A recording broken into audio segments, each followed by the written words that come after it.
कोकण रेल्वेच्या दुपदरीकरणाचा प्रश्न कधी सुटणार? खासदार रवींद्र वायकरांचा संसदेमध्ये सवाल। तर दुपदरीकरण करण्याच्या कामासाठी कर्नाटक आणि केरळ सरकारकडून सहकार्य आवश्यक।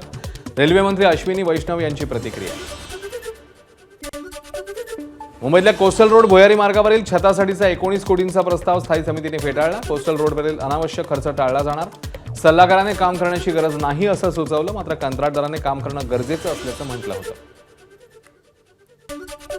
मुंबईतल्या परेलमध्ये शॉर्मा स्टॉल इमारतीजवळ लावण्यावरनं वाद।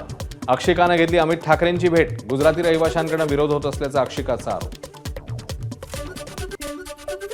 ठाणे महापालिकेच्या मुख्यालयात आंघोळ करत शरद पवारांच्या राष्ट्रवादीचे नगरसेवक अभिजित पवारांकडून पाणी टंचाईचा निषेध। पाणी टंचाईवर तोडगा न निघाल्यास अधिकाऱ्यांना आंघोळ घालण्याचा अभिजित पवारांचा इशारा।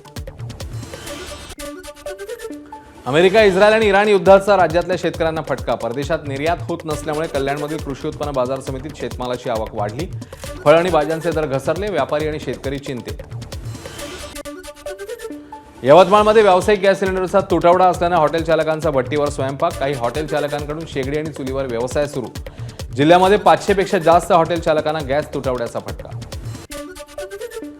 वसईतील अंबाडी रोडवरील उड्डाणपुलावर एका टेम्पोच्या सायलेन्सरमधून पांढरा धूर निघत असल्यानं भीतीचं वातावरण। उड्डाणपुलावर मोठ्या प्रमाणात पांढरा धूर झाल्यानं दोन्ही मार्गावरची वाहतूक विस्कळीत। संभाजीनगरमधील देवगिरी किल्ल्याच्या सभोवतालच्या परिसरात असलेल्या गवताला आग। आगीमुळे किल्ल्यावर धुराचे लोट निघत होते। गेल्या वर्षी देखील या भागात गवताला लागलेली आग। स्थानिकांची माहिती। एबीपी माझा, उघडा डोळे बघा नीट।